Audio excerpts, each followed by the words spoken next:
നമസ്കാരം സാർ. നമസ്കാരം. നമ്മുടെ സംസ്ഥാനത്തിൻ്റെ ധനകാര്യസ്ഥിതിയെപ്പറ്റി വളരെ വ്യത്യസ്തമായതും എന്നാൽ ആശങ്കയുണ്ടാക്കുന്നതുമായ ചില വിവരങ്ങളാണ് അടുത്ത സമയത്തായിട്ട് നമുക്ക് കിട്ടിക്കൊണ്ടിരിക്കുന്നത്. നമ്മുടെ സംസ്ഥാനത്തിൻ്റെ സാമ്പത്തിക സ്ഥിതി വളരെ മോശപ്പെട്ട നിലയിലാണെന്നും സംസ്ഥാനം വലിയ സാമ്പത്തിക പ്രതിസന്ധിയിലേക്കാണ് പോകുന്നതെന്നും ഉള്ള ഒരു ചർച്ച സജീവമാണ്. പലപ്പോഴും ഇതിനെ കുറ്റം UDFും LDFും പലപ്പോഴും ഇതിനെ BJPയുടെ മണ്ടയിൽ, പ്രധാനമായിട്ട് BJPയുടെ മണ്ടയിൽ എന്നുള്ളത് ഉദ്ദേശിക്കുന്നത് കേന്ദ്രം ഭരിക്കുന്ന കേന്ദ്ര സർക്കാരിൻ്റെ പുറത്ത്, അത് പലതരം BJPയെ കൂടി ഉദ്ദേശിച്ചിട്ടാണല്ലോ. കേന്ദ്ര സർക്കാരിൻ്റെ കേന്ദ്ര സഹായം വേണ്ടത്ര ലഭ്യമല്ല എന്നുള്ളതിനും കേന്ദ്രത്തെ കുറ്റപ്പെടുത്താനുമാണ് പലപ്പോഴും UDFും LDFും ശ്രമിക്കുന്നത്. യഥാർത്ഥത്തിൽ ഇതിൻ്റെ വസ്തുത എന്താണ് സാർ?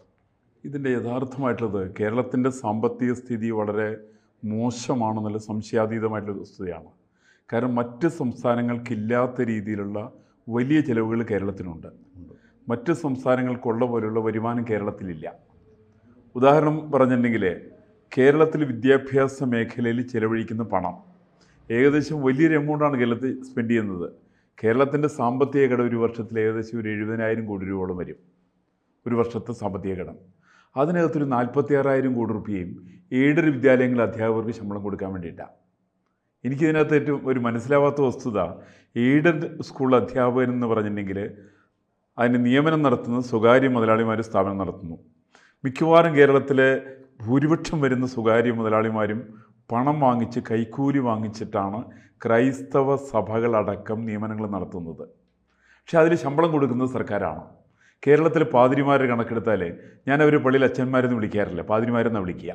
അതിന് കാരണം പള്ളിയിൽ അച്ഛന്മാരിൽ ഭൂരിപക്ഷം വരുന്ന അച്ഛന്മാരും സർക്കാരിന് ശമ്പളം വാങ്ങിക്കുന്നവരാണ്. 50,000 തുടങ്ങിയിട്ട് 1,50,000 വരേക്ക് ശമ്പളം വാങ്ങിക്കുന്നവരും 75,000 രൂപ വരേക്കും പെൻഷൻ വാങ്ങിക്കുന്നവരുമാണ്. ഈ പെൻഷൻ വാങ്ങിക്കുന്ന പള്ളിയിലെ മറ്റേ പാതിരിമാരും അമ്മമാരും ഈ രണ്ടുപേരും സാമൂഹ്യ വിരുദ്ധ ശക്തികളാണ്. കാരണം ഇവർ നടത്തുന്ന സ്വകാര്യ സ്ഥാപനത്തിന് എന്തിനാണ് സർക്കാർ എന്തിനാ ശമ്പളം കൊടുക്കുന്നത്? അങ്ങനെ പ്രതിവർഷം കേരളത്തിൽ ഏകദേശം 46,000 കോടിയിലധികം വരുന്ന രൂപ കേരളത്തിൻ്റെ പ്രതിവർഷ കടത്തിൻ്റെ ഉത്തരവാദികൾ ഇവരാണ്. ഇതൊരു അഡ്ജസ്റ്റ്മെൻറ്റ് രാഷ്ട്രീയത്തിൻ്റെ ഭാഗമാണ്. പക്ഷേ സാറേ, അവിടെ ഒരു പ്രശ്നമുണ്ട്. നമുക്ക് കേരളത്തിലെ വിദ്യാഭ്യാസ നിലവാരത്തിൽ കേരളം മുൻപന്തിയിലെത്താനുള്ള പ്രധാന കാരണം കേരളത്തിലെ ക്രിസ്തീയ മിഷണറിമാരുടെ ഒരു സമഗ്ര സംഭാവന നമുക്കൊരിക്കലും അതിനകത്ത് നമുക്ക് വിസ്മരിക്കാൻ പറ്റുന്ന ഒരു കാര്യമല്ല. കാരണം കേരളത്തിലെ ഇംഗ്ലീഷ് വിദ്യാഭ്യാസം അടക്കം കേരളത്തിലെ വിദ്യാഭ്യാസ മേഖലയിൽ ക്രിസ്തീയ മിഷണറിമാർ തന്നിട്ടുള്ള അല്ലെങ്കിൽ ക്രിസ്ത്യൻ വിദ്യാഭ്യാസ സ്ഥാപനങ്ങൾ തന്നിട്ടുള്ള പങ്ക് വളരെ വലുതല്ലേ? അപ്പോൾ അത് ഒരു കേവലം ഒരു ഭാഗം മാത്രമാണ്. കേരളത്തിലെ ക്രൈസ്തവ സ്ഥാപനങ്ങളുടെ കണക്കെടുത്താൽ ഈ സ്ഥാപനങ്ങളുടെയൊക്കെ പണം കൊടുത്തു വാങ്ങിച്ചിട്ടുള്ള എത്ര സ്ഥലവും എത്ര കെട്ടിടവും ഉണ്ടെന്നുള്ളത് പരിശോധിക്കേണ്ടതാണ്. ഇപ്പോൾ എറണാകുളത്തടക്കമുള്ള പ്രധാനപ്പെട്ട സ്ഥാപനങ്ങൾ എനിക്കറിയാം. ഈ സ്ഥാപനങ്ങളുടെ സ്ഥലം മുഴുവൻ ഇവിടുത്തെ രാജാവ് സൗജന്യമായിട്ട് കൊടുത്തിട്ടുള്ളതാണ്. അവിടെ പണിതിട്ടുള്ള കെട്ടിടങ്ങൾ സർക്കാരിൻ്റെ ചെലവിൽ പണിതിട്ടുള്ള കെട്ടിടങ്ങളാണ്. അവിടെ വാങ്ങിക്കുന്ന നിയമനം നടത്തിയിരിക്കുന്നത് ഇവർ കൈക്കൂലി വാങ്ങിച്ചിട്ടാണ്. അവിടെ ശമ്പളം കൊടുക്കുന്നത് ഈ സർക്കാരുകളാണ്. ഇത് ശരിക്കും 1957 EMS മന്ത്രിസഭയിൽ ജോസഫ് മുണ്ടശ്ശേരിയും കേരളത്തിലെ ക്രൈസ്തവ സഭയും തമ്മിൽ ഉണ്ടായിട്ടുള്ള അവിഹിത ബന്ധത്തിൽ നിന്നുണ്ടായിട്ടുള്ള വിദ്യാഭ്യാസ ബില്ലിൻ്റെ സന്തതിയാണ് ഈ സാധനം. ഞാനത് കൃത്യമായിട്ട് രേഖകളുടെ അടിസ്ഥാനത്തിൽ പറയുകയാണ്. കേരളത്തിൽ കൈക്കൂലി വാങ്ങിക്കാത്ത സ്ഥാപനത്തിൻ്റെ പേര് പറയേ. ഏത് സ്ഥാപനത്തിലാണ് കൈക്കൂലി വാങ്ങിക്കാണ്ടിരിക്കുന്നത്? ലോകത്തിലെ ഏത് സ്ഥാപനത്തിലാണ് ഒരു സ്വകാര്യ, ഇപ്പോൾ അങ്ങ് തന്നെ വക്കീൽ സ്ഥാപനം നടത്തുന്നു, അങ്ങയുടെ ജീവനക്കാർക്ക് ആരെ ശമ്പളം കൊടുക്കുക? സർക്കാർ കൊടുക്കുമോ? കൊടുക്കില്ലല്ലോ. മറിച്ച് വിദ്യാലയങ്ങളിൽ ആരാ കൊടുക്കുന്നത്? അതിന് പറയുന്നതെന്ന് വെച്ചിട്ടുണ്ടെങ്കിൽ കേരളത്തിന് വിദ്യാഭ്യാസ രംഗം ഉയർന്നു എന്നുള്ളതാണ്. ഇതിൻ്റെ കണക്കുകൾ അങ്ങനെയല്ലല്ലോ. 1960കളിൽ കേരളം ഉന്നത വിദ്യാഭ്യാസ രംഗത്ത് കേരളത്തിൻ്റെ സ്ഥാനം 1ാം സ്ഥാനമാണ്. ഇന്ന് 2024 കേരളത്തിൻ്റെ സ്ഥാനം എത്ര? ഇന്ത്യയിലെ 21ാം സ്ഥാനമാണ്. പക്ഷെ നമ്മൾ ഏറ്റവും കൂടുതൽ മാൻ പവർ എക്സ്പോർട്ട് എന്ന് പറയാൻ വേണമെങ്കിൽ അത്തരത്തിലൊരു വാക്ക് ഉപയോഗിക്കാം. നമ്മുടെ കുട്ടികളാണ്, ഇവിടുത്തെ ഉയർന്ന വിദ്യാഭ്യാസം നേടിയ കുട്ടികളാണ് ഇന്ന് വിദേശ രാജ്യങ്ങളിലെല്ലാം ഓരോ ഉയർന്ന തസ്തികകൾ, അത് ടെക്നിക്കൽ മേഖലയായാലും IT മേഖലയായാലും ആരോഗ്യ മേഖലയിലായാലും നഴ്സിംഗ് മേഖല അടക്കം നമ്മുടെ ഈ കേരളത്തിൽ നിന്നുള്ള വിദ്യാർത്ഥികൾ, ഉയർന്ന പഠനം നടത്തിയ വിദ്യാസമ്പന്നരായ ചെറുപ്പക്കാർ ആണ് അവിടെ ജോലി ചെയ്യുന്നത്. അപ്പോൾ ഒരിക്കലും നമ്മൾ അതിനെ അത്തരത്തിൽ മാത്രം ഒരു ക്രിറ്റിസിസം എന്നുള്ള നിലയിൽ പറയുന്നതിനകത്തിൽ എന്തെങ്കിലും അതിനകത്തുള്ള പ്രശ്നം വക്കീൽ പ്രധാനമായിട്ട് ഈ ഒരു നാടിൻ്റെ സാമ്പത്തിക സ്ഥിതി എന്ന് പറഞ്ഞാൽ നാട്ടിൽ മുഴുവൻ ജനങ്ങളുടേതാണ്. അത് കേവലം ഒരു 5% ഒതുക്കേണ്ടതല്ല. ഇത് കേവലം നാമമാത്രമായിട്ടുള്ള വിദ്യാർത്ഥികളുടെ വികസനത്തിന് വേണ്ടിയിട്ട് വിനിയോഗിച്ചു എന്ന് പറയുന്ന പണത്തിൻ്റെ കണക്കുകൾ, ഈ കണക്കുകൾ ഇപ്പോൾ നമ്മളെടുത്താൽ ഇവിടുന്ന് നമ്മൾ നല്ല പൊസിഷനിലെത്തുന്നു, യു കെയിലേക്ക് പോകുന്നു. യു കെയുടെ ആവറേജ് വിദ്യാഭ്യാസം എത്രയാണ്? +2 ആണ്. യു കെയുടെ ആവറേജ് വിദ്യാഭ്യാസം +2 ആണ്. ലോകത്തിലെ 50 രാജ്യങ്ങളോളം ഇംഗ്ലീഷ് സംസാരിക്കാൻ സാധ്യമല്ല. ഇതിന് കണക്കുകൾ, കൃത്യമായിട്ടുള്ള കണക്കുകളുണ്ടല്ലോ. പക്ഷേ അങ്ങനെയൊക്കെ നമ്മൾ പറയുമ്പോഴും അതിനൊരു മറുവശമുണ്ട്. ഇപ്പം നമ്മൾ കേരളത്തിൽ തുടങ്ങിയ പല വ്യവസായ സ്ഥാപനങ്ങളും, ഇപ്പം കിറ്റെക്സ് അല്ലെങ്കിൽ വി-ഗാർഡ് അടക്കമുള്ള കേരളത്തിലെ പ്രമുഖമായ വ്യവസായ സ്ഥാപനങ്ങളെല്ലാം തമിഴ്നാട്ടിലേക്കും മറ്റ് സംസ്ഥാനങ്ങളിലേക്കും ആന്ധ്രാപ്രദേശിലേക്കും അടക്കം മാറേണ്ട സാഹചര്യമുണ്ടായി. അപ്പോൾ കേരളത്തിലെ ഒരു രാഷ്ട്രീയ കാലാവസ്ഥ ഈ കേരളത്തിലെ സാമ്പത്തിക മാന്ദ്യത്തിന് ഒരു അടിസ്ഥാനമല്ലേ? ഒരു സംശയ കാര്യത്തിലില്ല. കാരണം പൊതുവായിട്ട് കേരളത്തിൽ എല്ലാവർക്കും ഒരു ഇടതുപക്ഷ മനസ്സാണ്. ഞാനത് പലപ്പോഴും സംസാരിക്കാറുണ്ട്. കേരളത്തിലെ കമ്മ്യൂണിസ്റ്റുകാരൻ ഇടതുപക്ഷക്കാരനാണെന്ന് പറയും, കേരളത്തിലെ കോൺഗ്രസ്സുകാരൻ ഇടതുപക്ഷക്കാരനാണെന്ന് പറയും, ഒരു പറ്റം BJP വരെ കേരളത്തിൽ ഇടതുപക്ഷമെന്ന് പറയും. ഈ ഇടതുപക്ഷത്തിൻ്റെ പര്യായമായിട്ട് നമ്മൾ മനസ്സിലാക്കിയിരിക്കുന്നത് പുരോഗമനപരമെന്നാണ്. ഇതൊന്നുമില്ല. ഇറ്റലിയിൽ രാജാവിൻ്റെ ഇടതുവശത്തിരിക്കുന്ന ആളുകൾ ലെഫ്റ്റിസ്റ്റും, വലതുവശത്തിരിക്കുന്ന ആളുകൾ റൈറ്റിസ്റ്റുമാണ്. ഇതിനെയാണ് നമ്മൾ ഇതിൻ്റെ പക്ഷം കൃത്യമായിട്ട് ബോധ്യം വരാതെ കണ്ട് ഞങ്ങൾ ഇടതുപക്ഷമാണ്, പുരോഗമനമാണെന്ന് പറയുക. ഈ പുരോഗമനത്തിൻ്റെ മാനദണ്ഡം നമ്മളൊന്ന് പരിശോധിക്കേണ്ടതാണ്. കാരണം കേരളത്തിൻ്റെ സാമ്പത്തിക നിലയെ വലിയ പതനത്തിലേക്ക് എത്തിച്ചതിൽ വലിയൊരു പങ്ക് ഈ പറയുന്ന ഇടതുപക്ഷ മനോഭാവത്തിനാണ്. കേരളത്തിൽ തൊഴിലെടുക്കാൻ സാധ്യമല്ല. ഏതെങ്കിലും തൊഴിൽശാല ആരെങ്കിലും തുടങ്ങി വെച്ചാൽ, നേരത്തെ വക്കീൽ സൂചിപ്പിച്ച പോലെ ആരെങ്കിലും ഒരു തൊഴിൽശാല തുടങ്ങിയിട്ടുണ്ടെങ്കിൽ അതിന് മുമ്പിൽ കൊടി പിടിക്കും, ആ സ്ഥാപനങ്ങൾ അടപ്പിക്കും, പുതിയ വ്യവസായ സ്ഥാപനങ്ങൾ ആരംഭിക്കുന്നില്ല.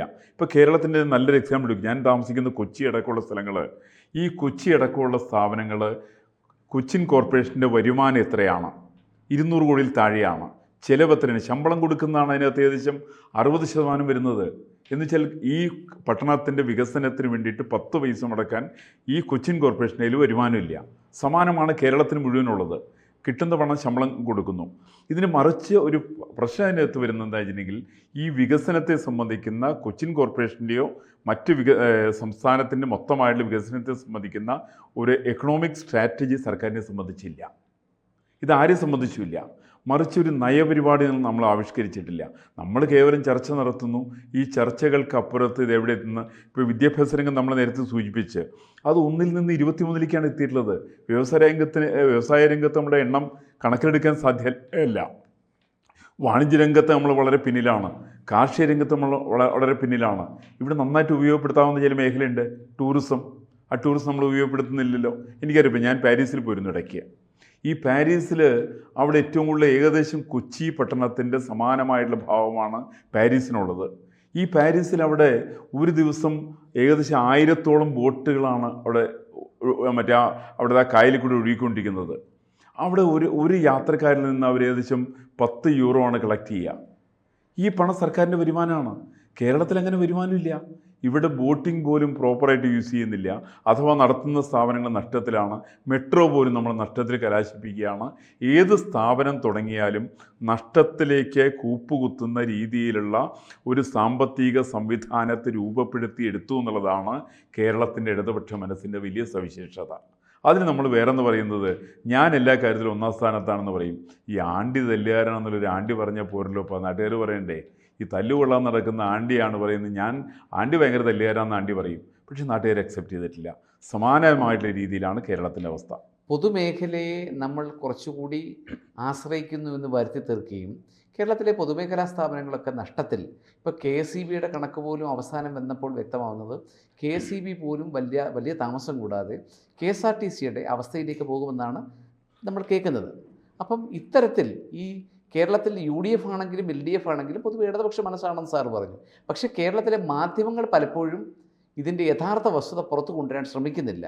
അതെന്തുകൊണ്ടായിരിക്കും? കേരളത്തിലെ മാധ്യമങ്ങൾ, നമ്മൾ പ്രധാനപ്പെട്ട പ്രമുഖ മാധ്യമങ്ങൾ പോലും ഇത്തരത്തിലുള്ള ചർച്ചകൾക്ക് തുടക്കം കുറിക്കുവാനോ അല്ലെങ്കിൽ ഇത്തരത്തിലുള്ള പുതിയ ചർച്ചകൾ ഉണ്ടാക്കുവാനോ ശ്രമിക്കുന്നില്ല. അവരെല്ലാം മറ്റു കാര്യങ്ങളിലേക്കാണ് ഫോക്കസ് ചെയ്യുന്നത്. അതെന്തുകൊണ്ടായിരിക്കാം?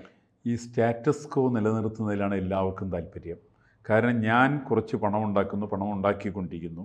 ആ പണം ഉണ്ടാക്കാനുള്ള സാഹചര്യങ്ങൾക്ക് വിഘാതം നിൽക്കുന്ന ഒരു സിദ്ധാന്തത്തോട് ഞാൻ യോജിക്കില്ല. അപ്പോൾ അത് നിലനിർത്തുക എന്നുള്ളതാണ് മാധ്യമങ്ങളുടെ ടാർഗറ്റ്. ഇപ്പോൾ കേരളത്തിലെ എണ്ണപ്പെട്ട മാധ്യമങ്ങളുടെ കണക്ക് പറഞ്ഞാൽ 17 ലക്ഷം, 16 ലക്ഷം, 15 ലക്ഷത്തിന് കണക്ക് പറഞ്ഞ മാധ്യമങ്ങളൊക്കെ കൂപ്പുകുത്തിയിട്ട് ഇപ്പോൾ ഏകദേശം 11, 12ലേക്കും 6ലേക്കും 7ലേക്കൊക്കെ പോകാൻ കാരണം എന്താ വെച്ചിട്ടുണ്ടെങ്കിൽ പൊതുസമൂഹം ഈ വിഷയം തിരിച്ചറിഞ്ഞിരിക്കുന്നു. കേരളത്തിലെ മാധ്യമങ്ങളടക്കം കൃത്യമായിട്ടുള്ള അജണ്ട പുറത്ത് മാത്രം നടത്തുന്ന സ്ഥാപനങ്ങളാണ്.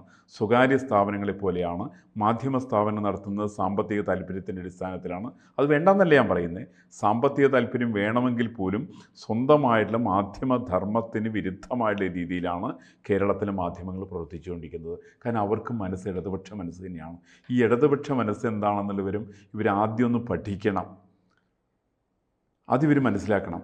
അതിവർ മനസ്സിലാക്കിയിട്ടില്ല. പക്ഷേ ഒരുപക്ഷേ സാറ് പറയുന്നത് ഒരു പ്രധാനപ്പെട്ട സംഗതിയാണ്. പക്ഷേ എങ്കിൽ പോലും കേരളത്തിലെ BJP നേതൃത്വത്തിന് പോലും ഇടതുപക്ഷ മനസ്സുണ്ടോ എന്ന് സംശയിക്കേണ്ട സാഹചര്യത്തിലാണ്. എനിക്ക് സംശയമില്ല കേട്ടോ. കാരണം എന്താണെന്ന് ചോദിച്ചു കഴിഞ്ഞാൽ അവർ പോലും പലപ്പോഴും ഈ കേന്ദ്ര സഹായത്തെ പറ്റിയോ കേന്ദ്രത്തിൻ്റെ വേണ്ടത്ര ആനുകൂല്യങ്ങൾ കിട്ടുന്നില്ല എന്നുള്ളതിനെപ്പറ്റി അവർ പോലും വേണ്ടത്ര മൗനം പാലിക്കുന്നു. സാധാരണക്കാരുടെ ഇടയിലേക്ക് കേന്ദ്ര സർക്കാരിൻ്റെ പദ്ധതികൾ പോലും യഥാർത്ഥത്തിൽ എത്തിക്കുന്നതിൽ BJP നേതാക്കൾക്ക് പോലും വേണ്ടത്ര വിജയിക്കാൻ സാധിക്കുന്നില്ല. വേണ്ടത്ര എന്നല്ല, തീരെ വിജയിക്കുന്നില്ല. കാരണം അവർക്കിടത് അടക്കമുള്ളത് അല്പം ചില ഇടതുപക്ഷ മനസ്സ് തന്നെയാണ്. സത്യസന്ധമായിട്ട് വിഷയങ്ങൾ പഠിക്കുന്നില്ല, അവതരിപ്പിക്കുന്നില്ല. കേന്ദ്ര സർക്കാരിൻ്റെ കണക്കുകൾ 957 തുടങ്ങിയിട്ട് 2024 വരെയുള്ള കണക്കുകൾ പരിശോധിച്ചാൽ ഒരു കാലഘട്ടത്തിൽ 957, 67 ഒരാൾക്ക് 800 ഗ്രാം അരിയാണ് ഒരു മാസം കൊടുത്തിരുന്നത് കേരളത്തിൽ. ഞാൻ അതിൻ്റെ കണക്ക് വേറെ സമയത്ത് ഞാൻ ഡീറ്റെയിൽ ചെയ്ത് പറയാം. 800 ഗ്രാം അരി ഇന്നിപ്പോൾ ഒരാൾക്ക് കിട്ടുന്ന അരി എത്രയാണെന്നുള്ളത് കണക്കെടുക്കണം.